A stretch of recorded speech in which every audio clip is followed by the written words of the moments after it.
Kemudian karakteristik yang kelima, unit yang selesai diproses di departemen tertentu akan ditransfer ke departemen tahap pemrosesan berikutnya disertai dengan kos yang melekat pada unit produk tersebut. Kayak tadi, misalkan di departemen 1 sebesar 1 juta.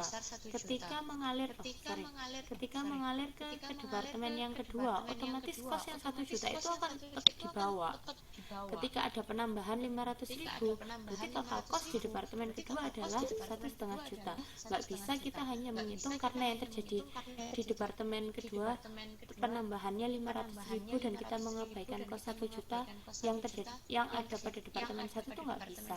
Jadi kos yang melekat pada unit produk tersebut harus tetap dihitung. Jadi dari departemen 1 ketika mengalir ke departemen kedua, ya otomatis yang tadi di departemen 1 juga ikut ke departemen yang kedua, seperti itu. Kemudian karakteristik yang terakhir, kos total dan kos unit untuk setiap departemen secara periodik dijumlahkan, dianalisis, dihitung dengan tujuan pembuatan laporan kos produksi setiap departemen. Jadi di sini terdapat beberapa karakteristik, dipahami aja, nggak perlu dihafalkan, nggak usah pusing-pusing untuk dihafalkan. Intinya kalau tahu konsepnya, pasti tahulah karakteristiknya seperti apa. Gitu. Jadi saya ulangi lagi, yang pertama itu selalu diakumulasikan di departemen. Jadi kosnya atau poolnya itu di departemen-departemen. Yang kedua, setiap departemen harus memiliki akun produk dalam proses. Yang ketiga, kita harus memahami apa itu yang dimaksud dengan unit ekuivalen yang akan kita bahas nanti setelah ini. Kemudian kos per unit ditentukan oleh departemen atau pusat kos setiap periode. Jadi kos per unit akan dihitung per periode. Kemudian tadi kita tidak boleh mengabaikan kos yang melekat pada unit produk ketika berpindah departemen. Jadi kalau memang di departemen awal sudah ada kos, ya nanti mengalir juga ke departemen berikutnya, nggak boleh kita abaikan. Dan yang terakhir, kos unit untuk setiap departemen secara periodik dijumlahkan, dianalisis dan dihitung dengan tujuan pembuatan laporan kos produksi setiap departemen. Oke, lanjut.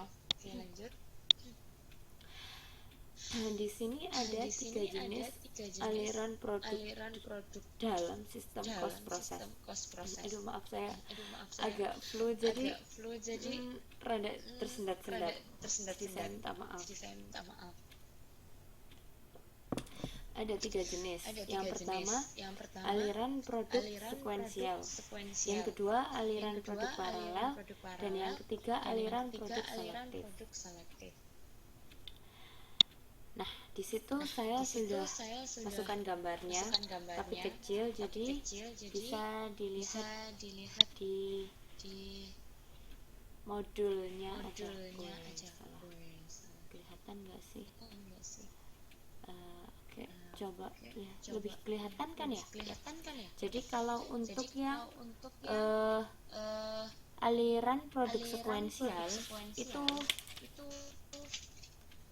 turun ke bawah atau mengalir ke bawah diagramnya. Jadi dari departemen 1 ke departemen kedua, departemen 3 dan seterusnya. Ketika produk itu tidak selesai di departemen 1, maka produk tersebut tidak akan bisa mengalir atau berpindah ke departemen yang lain. Jadi di sini intinya adalah selesaikan dulu yang ada di departemen awal, baru kita bisa melanjutkan ke departemen yang berikutnya. Itu adalah yang aliran produk sekuensial. Sedangkan untuk aliran produk paralel itu semacam ada beberapa departemen yang ketika di awal proses itu bisa lebih dari satu. Jadi kayak itu contohnya kan ada departemen 1, 2, 3, 4 yang pengerjaannya sendiri-sendiri itu dan dilakukan di saat yang bersamaan, yaitu di awal proses. Di awal proses departemen 1, 2, 3, dan 4 berjalan sendiri-sendiri, tidak beriringan.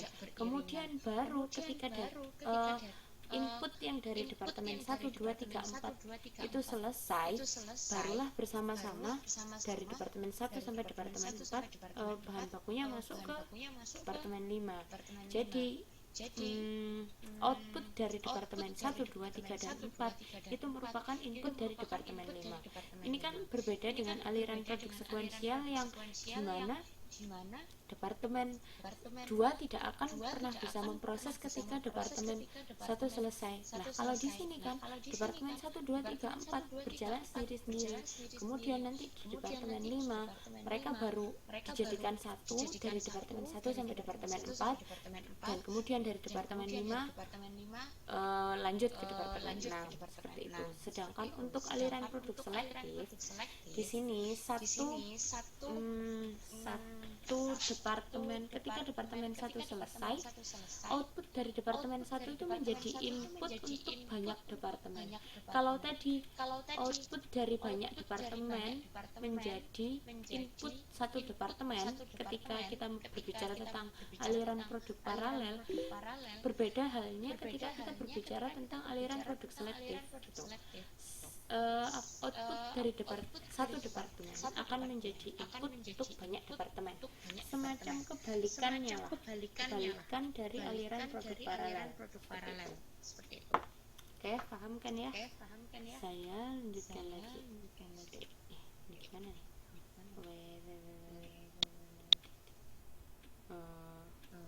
Ini gimana nih? Oh, ini. Oke, lanjut.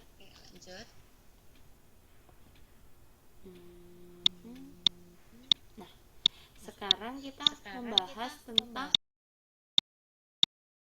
proses dan sistem kos pekerjaan. Kalau yang kemarin kan kita berbicara tentang sistem kos pekerjaan atau order ya. Sekarang kan kita berbicara tentang sistem kos proses. Lebih detailnya lagi apa sih perbedaannya? Ini sekarang kita bahas. Kalau dari segi tujuan, kalau berdasarkan order itu penentuan kos produksi setiap pekerjaan atau berdasarkan order. Jadi di sini kita akan menghitung berdasarkan order yang terjadi. Sedangkan sistem kos proses itu di sini kita harus penentuan kos produksinya per unit dan kos yang harus dibebankan ke produk dalam proses berdasarkan akhir periode. Jadi di sini kita menghitung prosesnya, bukan menghitung apa yang terjadi ketika terdapat order, tapi lebih ke kita menghitung satu proses ini berapa sih kosnya, ketika proses ini terjadi berapa sih kosnya gitu.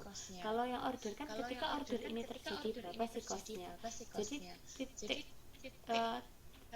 titik apa ya namanya, cutting point itu bahasa Indonesianya apa ya, pokoknya intinya cutting pointnya ketika sistem cost proses itu adalah kita menghitung prosesnya, kita menghitung cost yang terjadi di satu proses itu berapa. Sedangkan sistem cost order itu kita menghitung ketika order itu selesai berapa total ordernya, satu order ini itu memakan berapa costnya, seperti itu. Kemudian fasilitas produksinya, kalau untuk sistem cost order itu lebih fleksibel. Tetapi kalau sistem cost proses, variasi produk sangat rendah atau permanen. Jadi di sini kan semacam semuanya stagnan ya, semuanya terstandarisasi. Jadi sangat-sangat tidak fleksibel. Sedangkan untuk variasi produknya, namanya juga order, setiap orang keinginannya beda-beda. Jadi jelas variasi produknya sangat tinggi atau heterogen. Berbeda dengan sistem cost proses yang sangat homogen. Akumulasi costnya untuk sistem cost pekerjaan itu costnya diakumulasi berdasarkan pekerjaan atau order.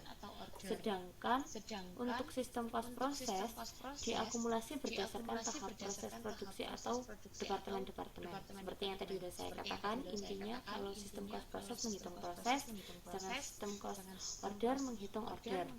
Perhitungan cost per unitnya, kalau untuk yang order dihitung dengan membagi cost pekerjaan dengan jumlah unit yang dihasilkan, sedangkan untuk proses Cost per unit dihitung dengan membagi cost proses periode tertentu dengan jumlah unit yang dihasilkan di periode tersebut.